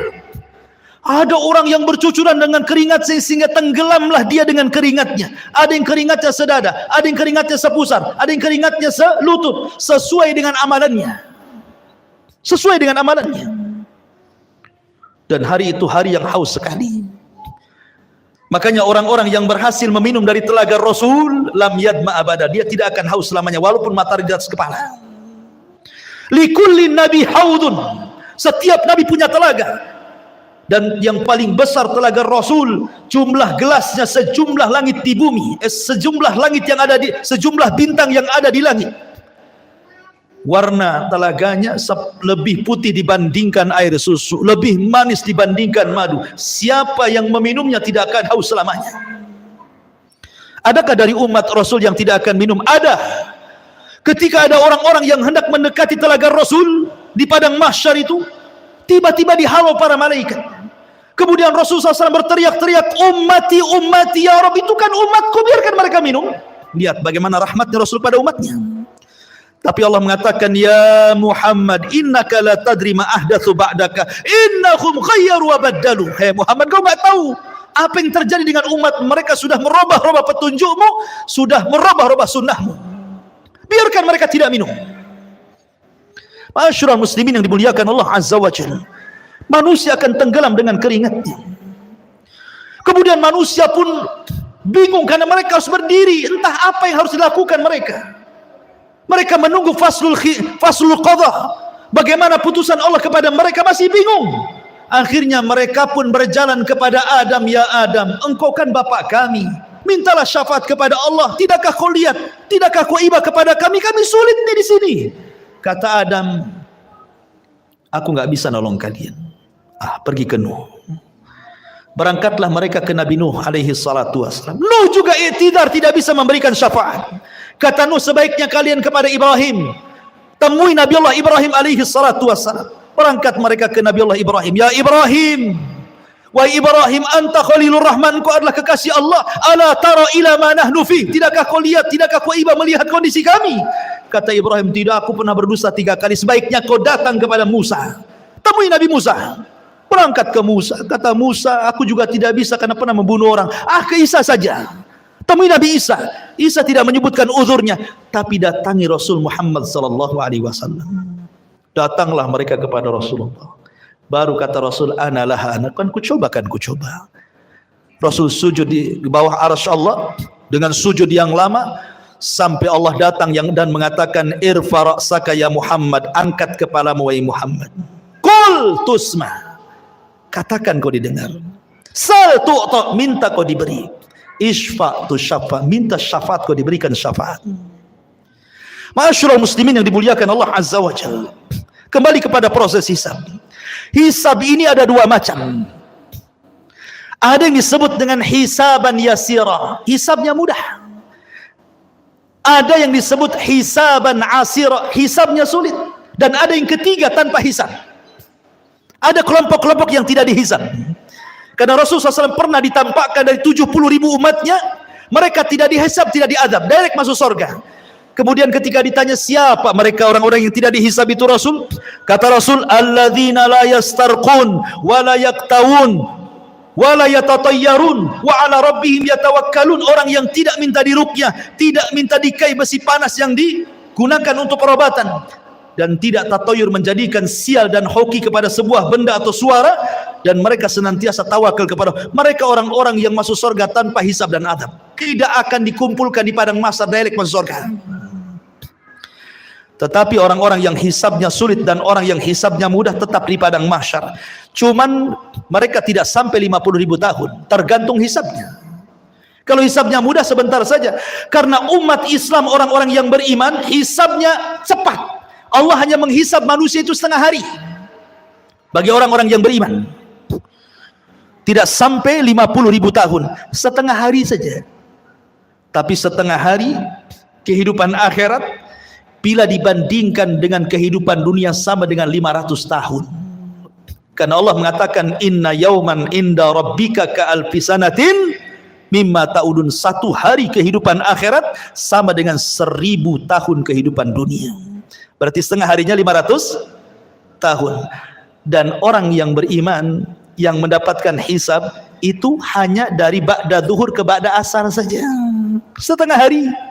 Tapi setengah hari kehidupan akhirat, bukan setengah hari kehidupan dunia. Ya, 500 tahun juga. Makanya orang-orang miskin lebih dahulu masuk surga setengah hari dibandingkan orang kaya.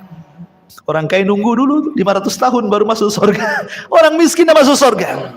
Kenapa? Pertanyaannya berat. Min aina iktasabahu wa fima anfaqahu. Dari mana kau dapatkan harta itu? Kemana kau belanjakan? Kan itu ya. Banyak pertanyaannya. Kos-kosan 5-5-nya ditanya. Kan itu ya. Antum punya apa lagi? Mobil 3. Direntalkan, semua ditanya. Dari mana kau beli mobil itu? Kemana kau belanjakan? Semua ditanya.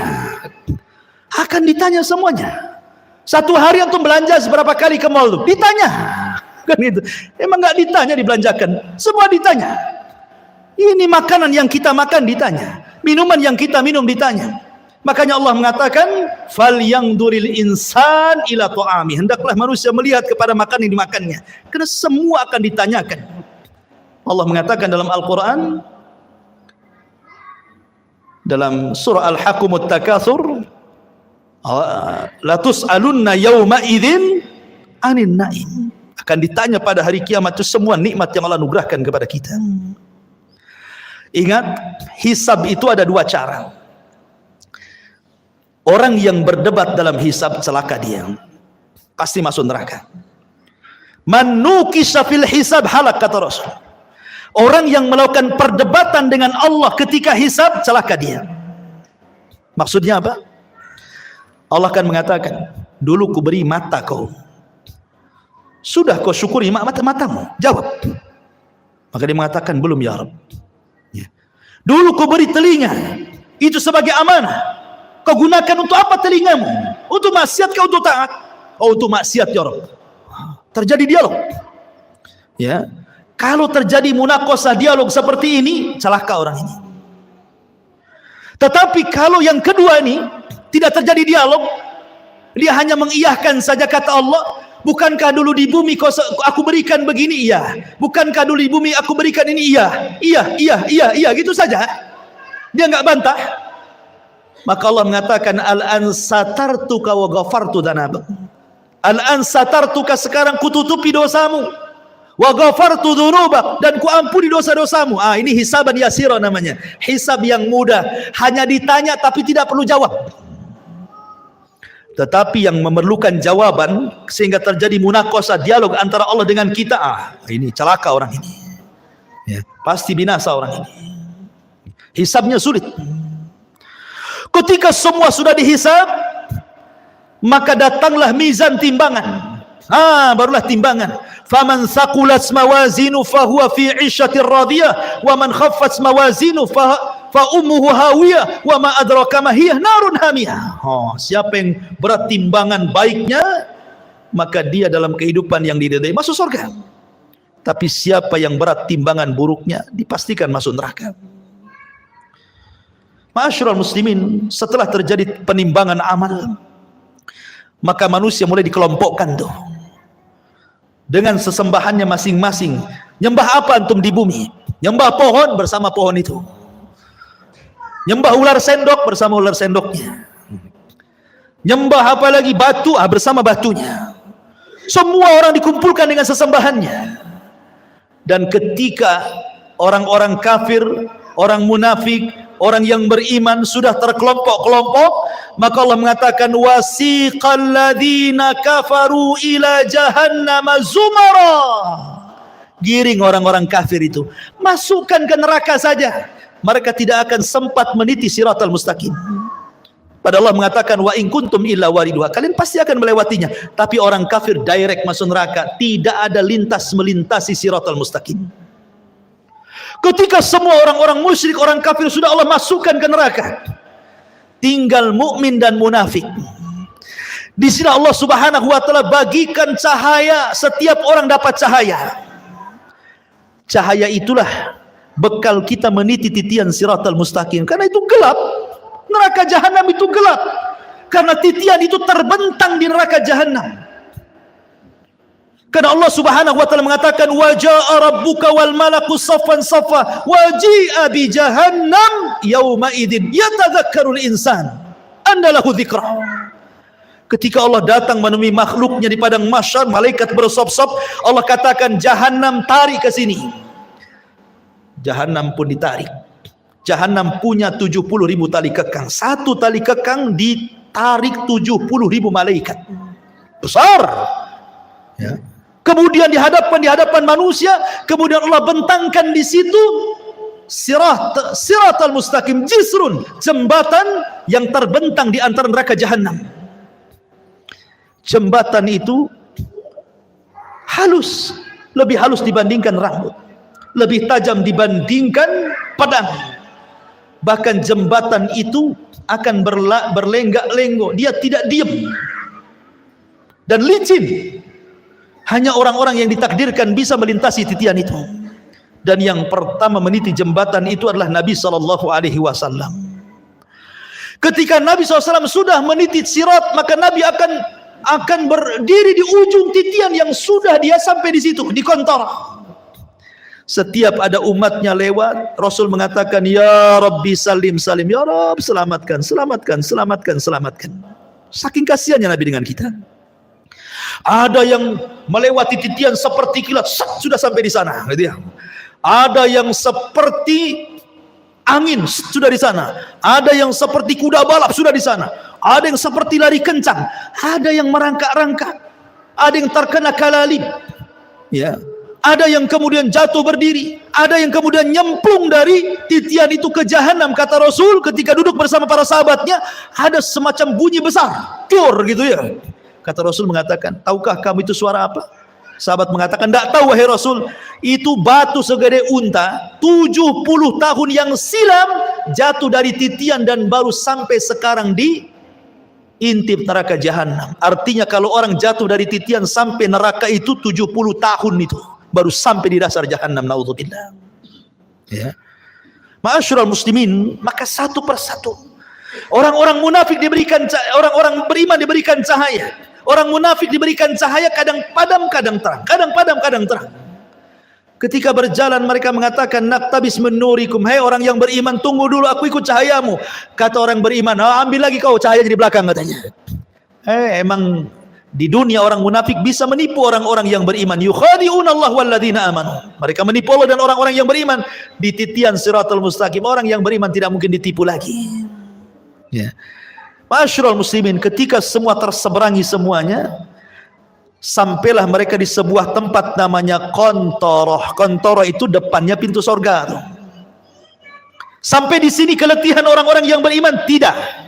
Di sini ada kisos. Di sini Nabi SAW mengatakan, Atadruna mal muflisu hadil ummah. Tahukah kamu siapa yang bangkrut dari umat ini?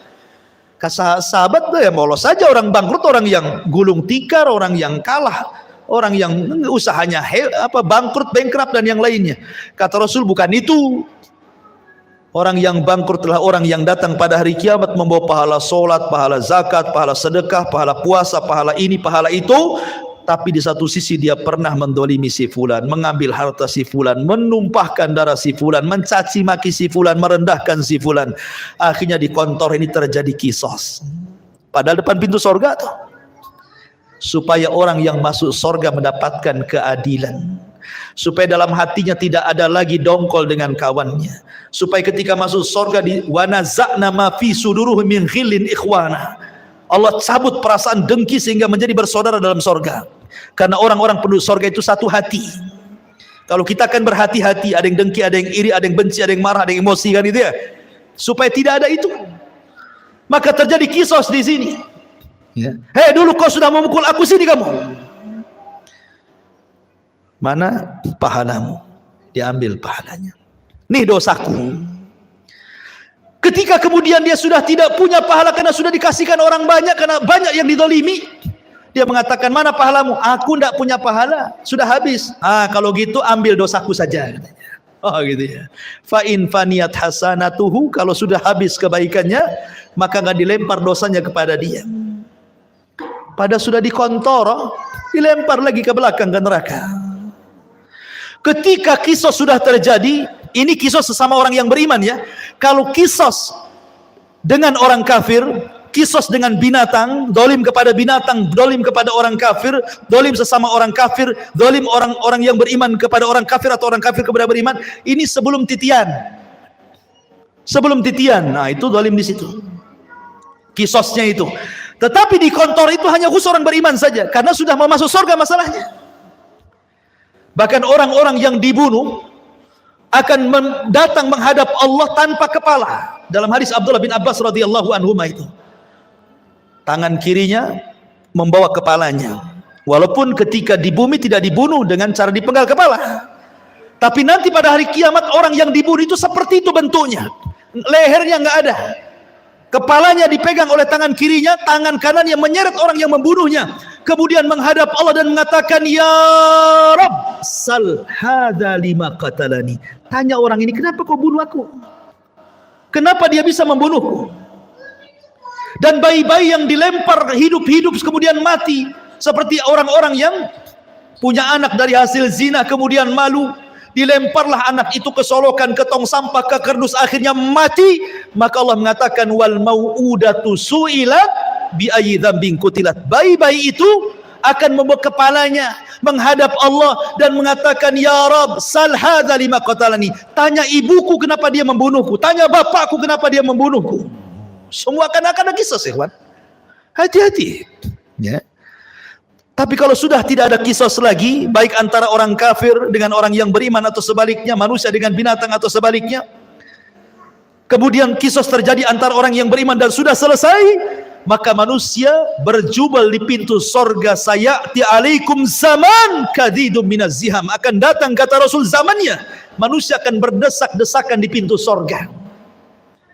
Padahal mereka sudah diponis masuk sorga, tidak mungkin masuk neraka, tapi tidak bisa masuk sorga juga, karena pintunya tertutup. Semua para nabi berusaha membuka, tidak bisa. Tidak diizinkan malaikat Ridwan. Tiba-tiba di tengah-tengah manusia yang sudah diponis masuk surga itu, muncullah seorang laki-laki, Sayyidul Anbiya'i wal Mursalin, Sayyidul Awwalina wal Akhirin, Muhammad sallallahu alaihi wasallam, Nabi kita, qudwah kita, Rasul kita, mendekati pintu dan membuka pintu surga dengan mengetuknya, Assalamu alaikum. Maka Ridwan mengatakan, Waalaikumsalam, man, siapa kamu? Kata Rasul, ana Muhammad, saya Muhammad. Kata malaikat Ridwan, bika umirtu alla aftah li ahadin qablak. Aku diperintah Allah untuk tidak membuka pintu surga kecuali kau yang minta. Kata Rasul, ana awal man aftatihu babal jannah. Sayalah orang yang pertama kali membuka pintu surga. Dibentanglah pintu surga. Pintu surga ini ada yang meneriak, ada yang berteriak. Jadi Allah Subhanahu wa taala meletakkan para pemanggil di pintu-pintu surga. Kalau dia ahli solat, duya min babis salah. Hei pakar-pakar solat, kau ke sini, masuknya di sini, jangan di situ. Yang pakar puasa sunnah, puasa Senin Kamis Ayyamul Daud, pokoknya ahli puasa, ada pintunya dari pintu royan. Hei ahli puasa, sini-sini dari pintu royan, jangan pintu itu. Pintu jihad mengatakan, hei yang mati syahid lewat sini. Pintu tobat, hei yang tobat lewat sini. Masing-masing pintu itu menyeru kepada keahlian ibadahnya masing-masing. Dan sorga itu memiliki 8 pintu. Berbeda dengan neraka 7 pintu. Kenapa?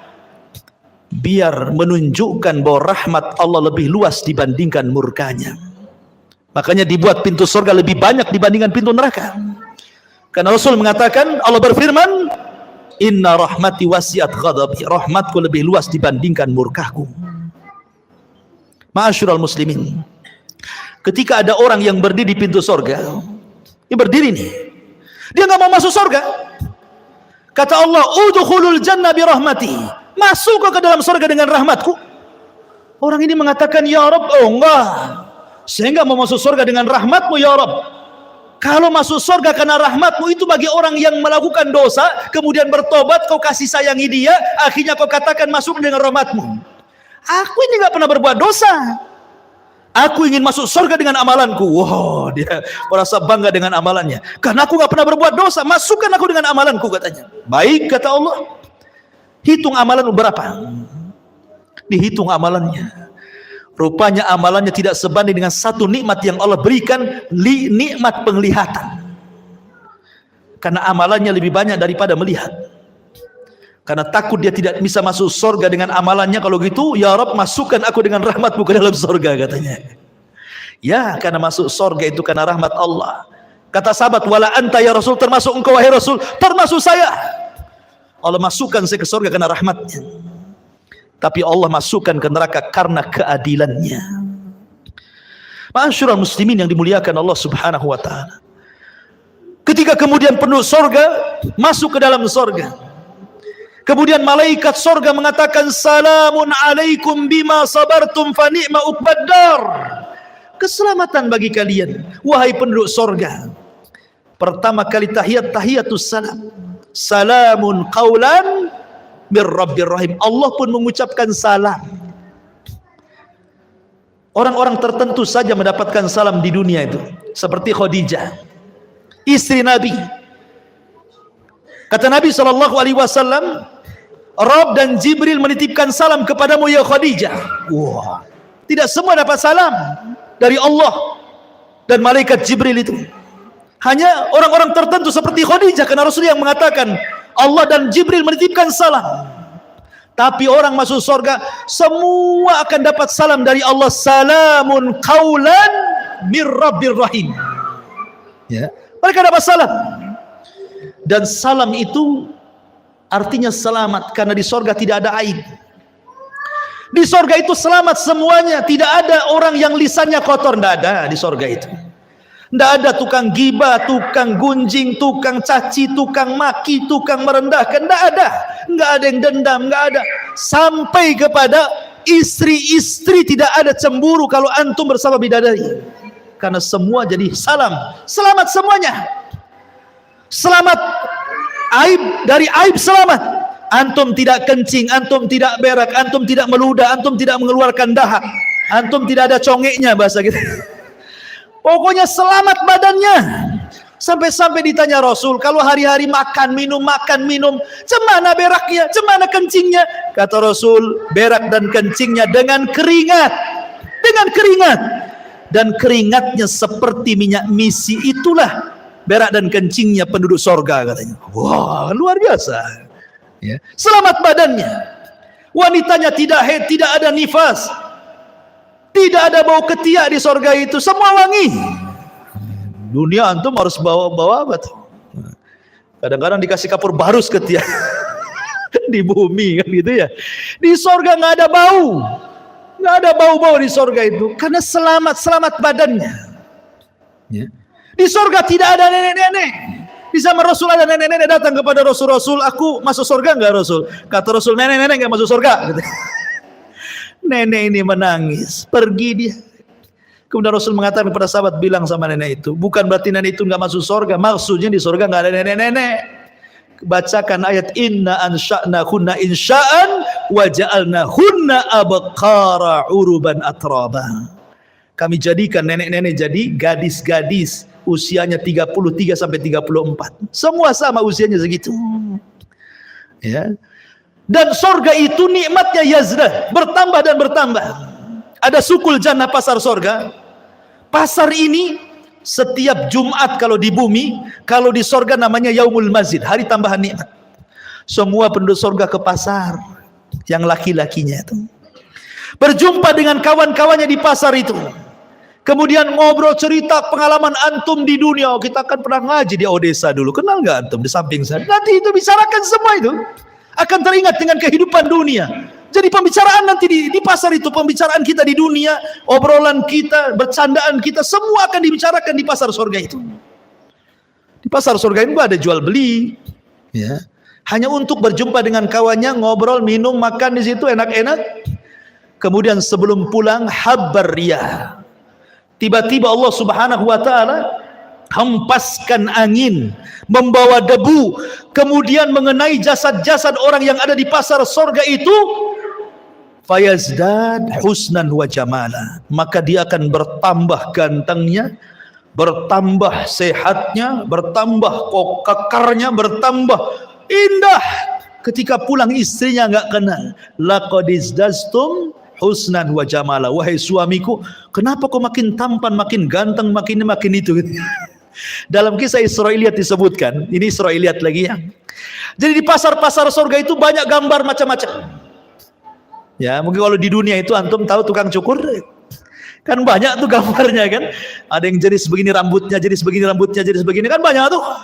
Tinggal tunjuk saja, cukur saya seperti ini. Nanti dicukur kayak gitu kan. Nah di surga itu akan dibentuk tuh macam-macam gambar yang ganteng-ganteng itu, tinggal nunjuk saja Anda akan seperti itu. Itu cerita Israiliyat. Ya, ya. Oh kayak gitu.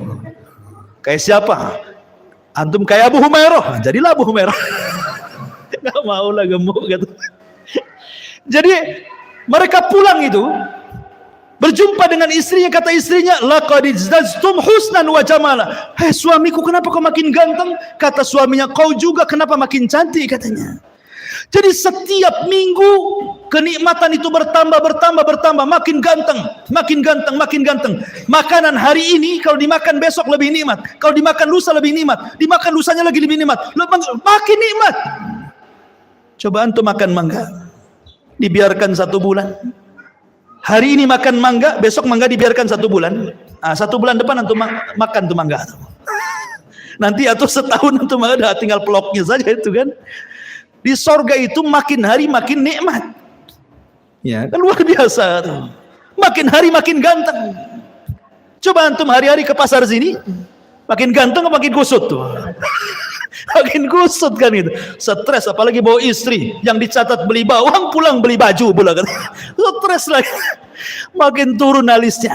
Ya. Ma'asyiral muslimin yang dimuliakan Allah Azza wa Jalla, ketika orang masuk surga, pertama yang dimakan apa? Dan pertama yang diminum apa? Yang pertama dimakan itu kabidil hut. Hatinya ikan paus. Tentu ikan paus akhirat, bukan ikan paus di Saus kayak kan, istilah ikan paus. Kemudian makan air jahe. Jahenya jahe sorga. Kata Abdullah bin Abbas, dunia dan sorga itu hanya mirip nama, tapi hakikatnya berbeda. Di dunia ada jahe, air jahe, wedang jahe. Di sorga ada wedang jahe. Hanya kesamaan nama, tapi hakikatnya berbeda. A'dadtu li ibadis salihin ma la ainun ra'at wa la udhunun sami'at wa la khatara ala qalbi bashar. Kenikmatan di sorga itu tidak bisa dilihat mata, didengar telinga, terlintas pun tidak. Bagaimana caranya menggambarkannya? Jadi hanya kemiripan nama saja. Di sorga ada pisang, di dunia ada pisang, tapi pisang sorga beda rasanya. Di sorga ada madu, di dunia ada madu, beda madu sorga. Di sorga ada khamar, di dunia juga ada khamar, beda. Khamar di dunia ini paling rendah sakit kepala orang minum, paling tinggi teler tidur di got. Tapi khamar di sorga itu ladzatul lisyaribin, lezat bagi peminumnya, lezat. Ya, ma'asyiral muslimin, dan di sorga Allah sudah peruntukkan 1 orang mendapatkan 2 istana minimalnya. Karena Allah mengatakan waliman khafa maqama rabbih jannatan, bagi orang yang takut Allah sediakan 2 istana. Dan dia akan mendapatkan nikmat yang besar sebagaimana ahlun nar akan mendapatkan azab yang besar. Ketika penduduk sorga, idza dakhala ahlul jannatal jannah wa idza dakhala ahlun naron nara, apabila penduduk sorga masuk ke dalam sorga, penduduk neraka masuk ke neraka, ji'a bil mauti ala suratil kabsi, didatangkan kematian dalam bentuk kambing gibas, disembelihlah kematian itu sehingga tidak ada kematian lagi. Maka datanglah penyeru kepada penduduk sorga, ya ahlal jannah la mautalakum wa ya ahlan nar la mautalakum. Hei penduduk sorga, tidak ada kematian. Hei penduduk neraka, tidak ada kematian. Maka penduduk sorga akan mendapatkan nikmat selamanya, dan penduduk neraka akan mendapatkan azab selamanya. Itulah ringkasan perjalanan manusia dari kelahiran sampai wafat, sampai di padang mahsyar, sampai masuk ke dalam sorga dan neraka. Tentu yang saya ceritakan ini bagian kecil, hanya gambaran. Karena hakikatnya jauh dibandingkan yang diceritakan. Sehebat apapun orang menggambarkan sorga, sorga menyelisihi gambarannya. Karena sorga tidak bisa dibayangkan. Kita hanya menukilkan sabda-sabda Nabi, ayat-ayat Al-Quran, beginilah gambaran sorga. Karena tidak semua dibentangkan. Ya. Oleh karena itulah perlu keimanan yang kuat tentang adanya hari akhir. Makanya di antara satu dari rukun-rukun iman, al-imanu bil yaumil akhir, beriman dengan hari akhir. Wallahu a'lam bishawab.